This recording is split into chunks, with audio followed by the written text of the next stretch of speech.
Hey, if you guys are a big fan of Titanfall, like I know I am, you'll want to make sure to check out how I made this 3D printed Wingman pistol.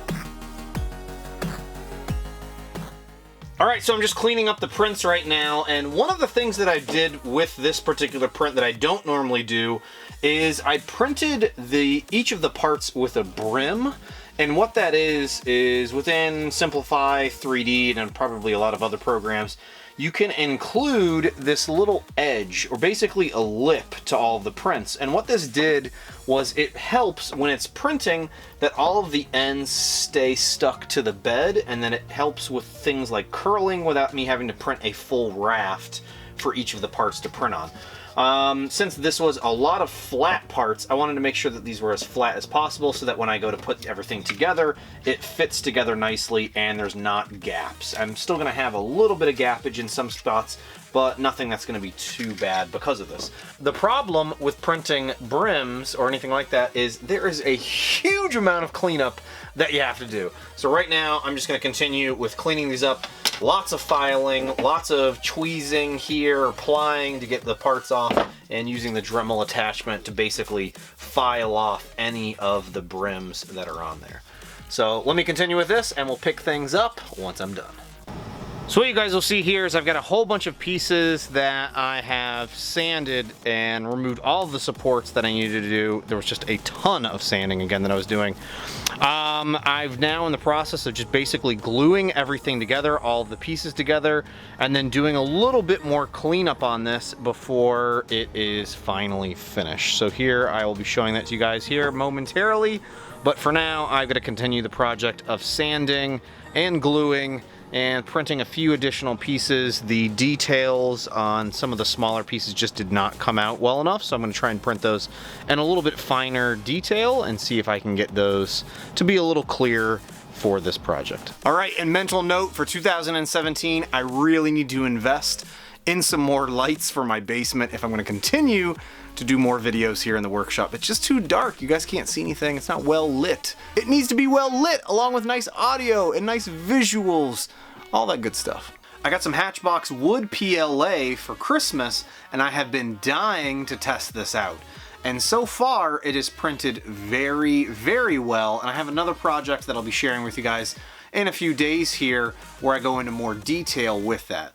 But for now, I really got this idea from 3D Central VA, and I'll include a link down below to his video where he used this PLA to create a sawed-off shotgun, and it looked so good when it was finished. So I figured for this prop, I'd use the wood PLA for the grips. So what I'm gonna do is I've got some 220 grit sandpaper, and this stuff sands very nicely. Even though it's just a small percentage of this PLA is actually wood, it still has a great ability for you to be able to actually sand this smooth, and you can immediately tell the difference when you're sanding this between your traditional PLA that you might be working with. So this so far is gonna be nice, so I'm just gonna go ahead and sand this, and then what I'm gonna do is, after I have this nicely sanded and smooth, I'm gonna apply this wood finish that I have. It's been sitting out in my garage for, I don't know, a few years now. Actually used this on another prop way, I don't know, 3 years ago maybe, so figured I'd dig that back out and use it here and actually go ahead and stain this and give it a really nice wood finish to it. So I'm just gonna continue sanding this and then we'll stain it. It even smells like wood.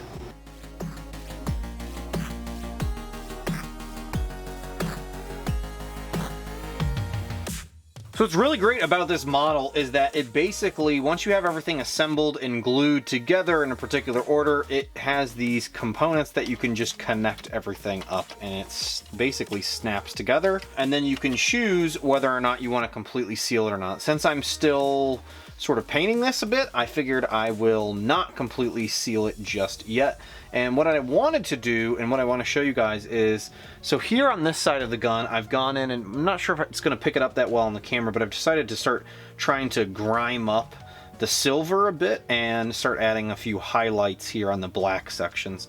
And basically what I'm doing is just taking a dry paintbrush that I have some black paint, and then I'm applying it into some of these crevices on the silver areas, and then as soon as I apply it, I wipe it dry. Again, there's lots of tutorials online on how to do this. I actually showed this in my Eye of Agamotto, I still don't know how to pronounce that video, but I figure I would just reiterate that here for you guys, where you can see that here I'm going over, there's these little bolts pieces, and then I'll just kind of grime it up a bit, and then take my paper towel and just wipe it away. And it leaves a bit of residue there. So you can see here is a completely clean side where it's really bright and silvery.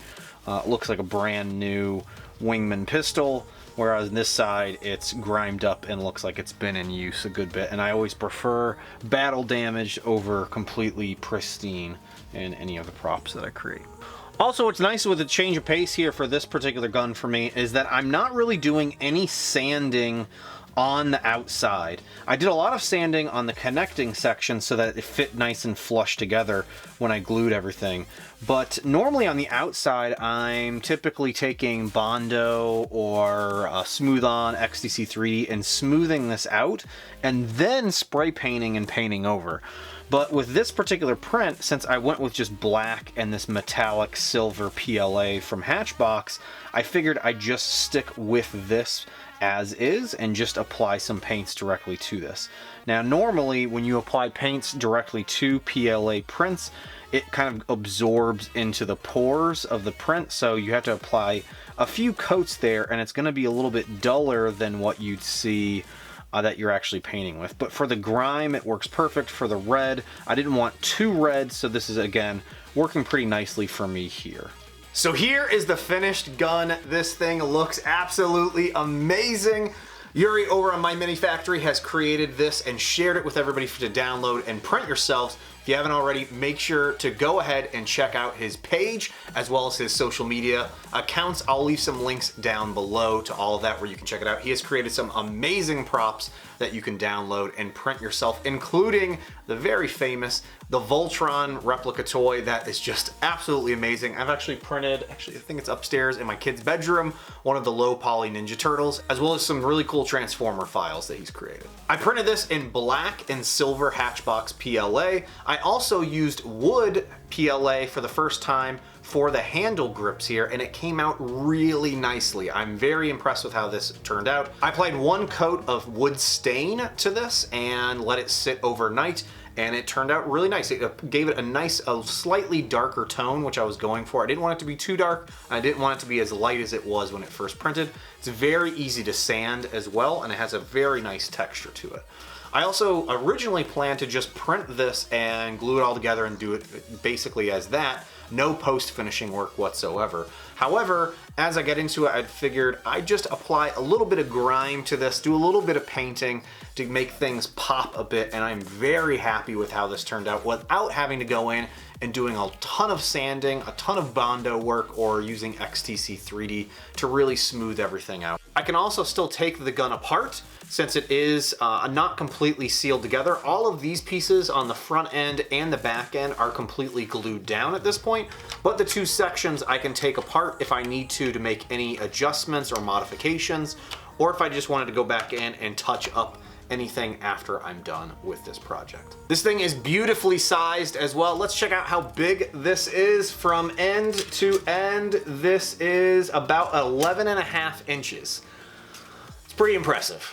But that's not all. I couldn't just print the standalone pistol without the arc grenade. He also has this amazing file here that you can print that is the arc grenade from Titanfall, and it's a super simple print for you to work with. It just comes in a few different pieces there and a whole bunch of these little nubs that fit beautifully inside of this. There's really almost no finishing work that I've done on this other than gluing everything together. I'm still not sure if I'm actually gonna paint this or not. I actually like this purple-ish, blue-ish PLA that I used from Hatchbox for this particular prop here. Also, if you guys have not already, make sure to check out Titanfall 2. That game is absolutely wonderful. It was probably my biggest surprise of the year. I loved the campaign, and it turned out to be one of my favorite games that I played this year. You can pick it up for pretty cheap now as well. I'll be adding this to my weapon wall that I'm going to be creating throughout 2017. So make sure to stay tuned for that. Hey, thanks again for watching, you guys, and if you haven't already, make sure to hit the like button. Make sure to subscribe to the channel, as I'm always posting regular updates here throughout the year. And happy New Year's to everybody out there. Hey, see you next time. Bye now.